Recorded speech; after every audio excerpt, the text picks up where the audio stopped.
ಭಯದ ವಾತಾವರಣದಿಂದ ರಾಜೀನಾಮೆ ಪಡೆಯಲಾಗಿದೆ. ಡಿಕೆ ಬಿಕೆಎಚ್ ಸೇರಿದಂತೆ 30 ಮುಖಂಡರು ದಬ್ಬಾಳಿಕೆ ಮಾಡಿದ್ದಾರೆ ಅಂತ ಪರಿಷತ್ ವಿಪಕ್ಷ ನಾಯಕ ಛಲವಾದಿ ನಾರಾಯಣಸ್ವಾಮಿ ಆರೋಪಿಸಿದ್ದಾರೆ. ರಾಜೀನಾಮೆ ಬಗ್ಗೆ ಹೊರಟ್ಟಿ ನಮ್ಮ ಜೊತೆ ಮಾತನಾಡಿದ್ದಾರೆ. ಭಯದ ವಾತಾವರಣ ಸೃಷ್ಟಿ ಮಾಡಿದ್ರು ಅಂತ ಹೇಳಿದ್ದಾರೆ. ನೊಂದು ಫೋನ್ ಸ್ವಿಚ್ ಆಫ್ ಮಾಡಿ ಊರಿಗೆ ಹೋಗಿದ್ದಾರೆ. ಹೀಗಾಗಿ ನಾವು ರಾಜ್ಯಪಾಲರಿಗೆ ದೂರನ್ನ ಕೊಟ್ಟಿದ್ದೀವಿ ಅಂತ ಛಲವಾದಿ ವಾಗ್ದಾಳಿ ನಡೆಸಿದ್ದಾರೆ.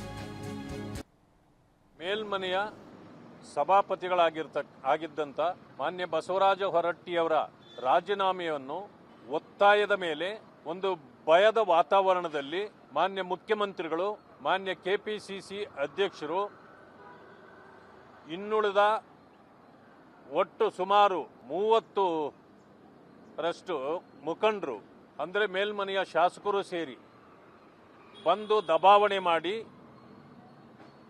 ನಾನು 14ನೇ ತಾರೀಕು ಬೇಕಾದರೆ ನಾನು ರಾಜೀನಾಮೆ ಕೊಡ್ತೇನೆ ಅಂತ ಹೇಳಿದ್ರೂ ಕೂಡ ಬಿಡದೆ ಇವತ್ತೇ ರಾಜೀನಾಮೆ ಕೊಡಬೇಕು ಅಂತೇಳಿ ಅವರ PA ಅವ್ರನ್ನ ಕರೆಸಿ ಲೆಟರ್ ತಗೊಂಬ ಅಂತೇಳಿ ಟೈಪ್ ಮಾಡಿಸಿ ಡೇಟನ್ನು ಖಾಲಿ ಬಿಡಿಸಿ ಅವರಿಂದ ದಬಾವಣೆಯ ಮೇಲೆ ಸಹಿ ಹಾಕಿಸ್ಕೊಂಡು ಕೊನೆಯಲ್ಲಿ ಡೇಟನ್ನು ಆಮೇಲೆ ಪೆನ್ನಲ್ಲಿ ತಿದ್ದಿದ್ರು.